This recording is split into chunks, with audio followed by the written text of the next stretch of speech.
AMU पर फैसला अभी बाकी है। दरअसल अलीगढ़ मुस्लिम यूनिवर्सिटी को अल्पसंख्यक का दर्जा हासिल करने का रास्ता आज सुप्रीम कोर्ट ने साफ कर दिया है। सुप्रीम कोर्ट ने 1967 के अजीज बादशाह फैसले को निरस्त कर दिया है। अजीज बादशाह फैसले में एएमयू की अल्पसंख्यक वाली दावेदारी को ही खारिज कर दिया गया था। को एस्टैब्लिश माइनॉरिटी ने अपने लिए अपने आप को एजुकेशनली एडवांस करने के लिए एस्टैब्लिश किया था या नहीं? आज की डेट में इसका स्टेटस क्या रहेगा? I will the other question you can ask mister Bhatia. I just answer this last question and you can ask mister Bhatia. आज की डेट में जब 81 क्वैश हो गया, 81 क्वैश नहीं हुआ, 81 इररेलेवेंट हो गया। करेक्ट। अजीज बादशाह क्वैश हो गया। हाँ। तो आज की डेट में एमयू का स्टेटस क्या? आज की डेट में एमयू का स्टेटस मेरे हिसाब से D jure is up for determination, de facto is minority. Okay, thank you. तो ये वकील की तरफ से जानकारी दी जा रही थी, क्योंकि सुप्रीम कोर्ट का ये महत्वपूर्ण फैसला, हालांकि सुप्रीम कोर्ट ने अजीज बादशाह के फैसले को निरस्त कर दिया है, लेकिन नई बेंच ये तय करेगी अल्पसंख्यक दर्जा मिलेगा या नहीं। अल्पसंख्यक दर्जे पर 3 जजों की बेंच फैसला करेगी। अजीज बादशाह ने ये कहा था कि अगर एक कानून के तहत एक एजुकेशनल इंस्टीट्यूशन एस्टैब्लिश हुआ है तो इसका मतलब माइनॉरिटी नहीं है वो, अगर कानून के तहत हुआ है। तो वो फाइंडिंग ओवररूल हो गई है, क्योंकि शहजान जी ने कहा अगर एस्टैब्लिश अगर हुआ है, अगर खत हैं, लेटर्स हैं, जिससे साफ स्पष्ट होता है कि इस इंस्टीट्यूशन का पर्पस ये था कि वो माइनॉरिटी के लिए एजुकेशन लाए, तो माइनॉरिटी इंस्टीट्यूशन होगा। और ये जरूरी नहीं है कि बस माइनॉरिटीज हो उसमें या माइनॉरिटीज की लैंग्वेज बस हो उसमें, वो सब जरूरी नहीं है। एज लॉन्ग एज उसका मेन पर्पस हो माइनॉरिटी एजुकेशन के लिए, तो वो काफी है। तो ये फैक्ट पे डिसाइड होगा। Thank you. तो सुप्रीम कोर्ट ने अजीज बादशाह के फैसले को पलट दिया है, निरस्त कर दिया है और अल्पसंख्यक दर्जे को हासिल करने का एक तरीके से ये रास्ता साफ होता हुआ, हालांकि अब नई बेंच ये तय करेगी कि दर्जा मिलेगा या फिर नहीं। और इस पर बात करने के लिए हमारे साथ कुछ खास मेहमान और साथ ही हमारे सहयोगी रविकांत अलीगढ़ मुस्लिम यूनिवर्सिटी से जुड़े हुए हैं, और इसके साथ एस.जेड. जाफरी साहब भी हमारे साथ, रिटायर्ड प्रोफेसर हैं डीयू के, वो हमारे साथ जुड़े हुए हैं। लेकिन सबसे पहले मैं अपने सहयोगी रविकांत का रुख करती हूं कि रविकांत, इस फैसले का इंतजार क्योंकि किया जा रहा था कि ये रास्ता साफ हो, लेकिन आज कोर्ट ने भले ही ये कह दिया हो कि अभी ये नई बेंच तय करेगी, लेकिन कम से कम एक रास्ता साफ होता हुआ दिखाई दे रहा है उस दर्जे को लेकर। आगे जी, निश्चित रूप से रोमाना, यहाँ पर तमाम जो प्रोफेसर्स हैं वो मौजूद हैं, और यहाँ पर जो तमाम प्रोफेसर्स हैं, साथ में कम्युनिकेशन डिपार्टमेंट के हेड भी हैं। आप लोग बताइए कि क्या रास्ता साफ होता हुआ दिख रहा है? इस स्टेज में अभी तो बहुत सी बातें जो है विस्तार से करने की नहीं है, अभी एक फैसला आया है। उम्मीद है? जी हाँ, बिल्कुल।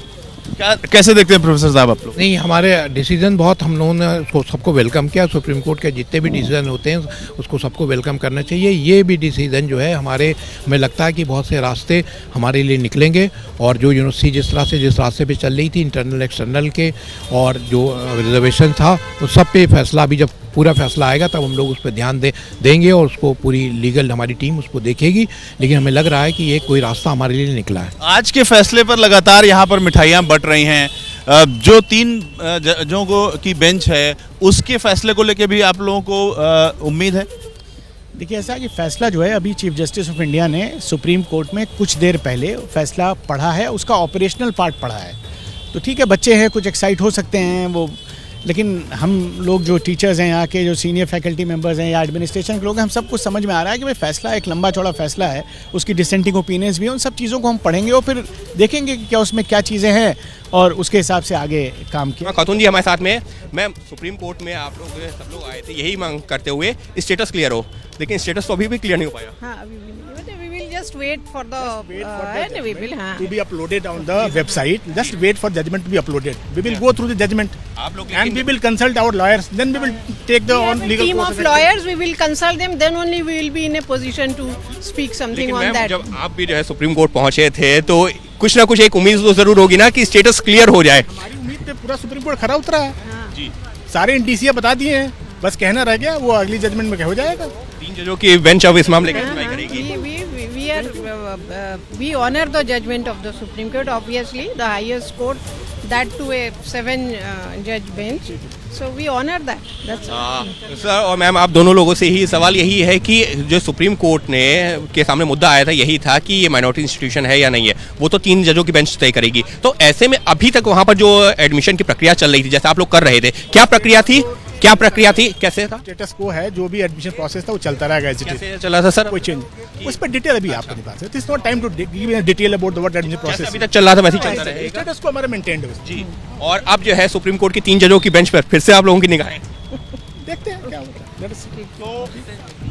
अलीगढ़ मुस्लिम यूनिवर्सिटी की वाइस चांसलर हमारे साथ में, जिनका ये कहना है कि जिस तरह से अभी तक प्रक्रिया चल रही थी वैसे ही चलती रहेगी। सुप्रीम कोर्ट के इस फैसले से ये तो राहत मिल गई है कि 1967 में जो ये कहा गया था कि माइनॉरिटी इंस्टीट्यूशन नहीं है, वो फैसला अब जो है एग्जिस्ट नहीं करता है। ऐसे में अब नए सिरे से एक उम्मीद ज़रूर जगी है कि सुप्रीम कोर्ट की जब 3 जजों की बेंच सुनवाई करेगी तो फिर जो मांग की जा रही है कि इसको माइनॉरिटी इंस्टीट्यूशन डिक्लेयर किया जाए वो पूरा होगा। ये उम्मीद कर रहे हैं यूनिवर्सिटी प्रशासन से जुड़े हुए लोग और खुद जो वहाँ की वाइस चांसलर हैं वो। हालांकि उनका ज़रूर कहना है कि अभी तक जिस तरीके से प्रक्रिया वहाँ पर चल रही है, क्योंकि 2006 में इलाहाबाद हाईकोर्ट का फैसला ज़रूर आया था लेकिन सुप्रीम कोर्ट ने उस पर रोक लगा दी थी, तो 1981 में पार्लियामेंट ने जो अमेंडमेंट किया था उसके बाद से ही जिस तरीके से वहाँ पर प्रक्रिया चल रही थी वो उसी तरीके से चलती रहेगी।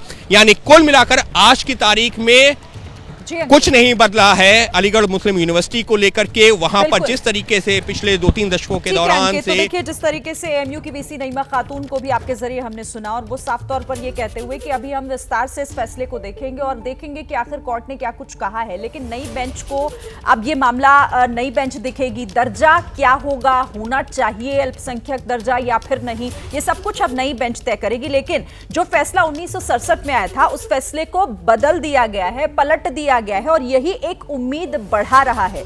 जो चाहते हैं कि जो दर्जा अलीगढ़ मुस्लिम यूनिवर्सिटी को अल्पसंख्यक का है वो बना रहे। इस पर हमारे साथ कई मेहमान भी जुड़े हुए हैं, रविकांत और हमारे साथ सौरभ मालवीय भी जुड़े हुए हैं। इसी के साथ मैं सबसे पहले जाफरी साहब आपके पास आती हूं, क्योंकि अब आपको क्या लग रहा है कि ये एक रास्ता खुलता दिख रहा है कोर्ट के इस फैसले के बाद, या फिर अभी भी मामला अटका हुआ है? क्योंकि ये तय अभी भी नई बेंच को करना है कि दर्जा होना चाहिए या फिर नहीं।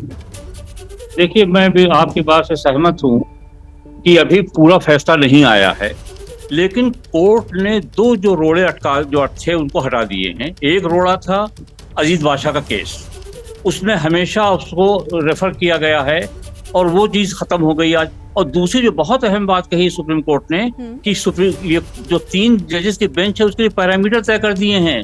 फंड किसने दिया, जमीन किसने दी, एफर्ट किसने किया, कोशिशें किसने की।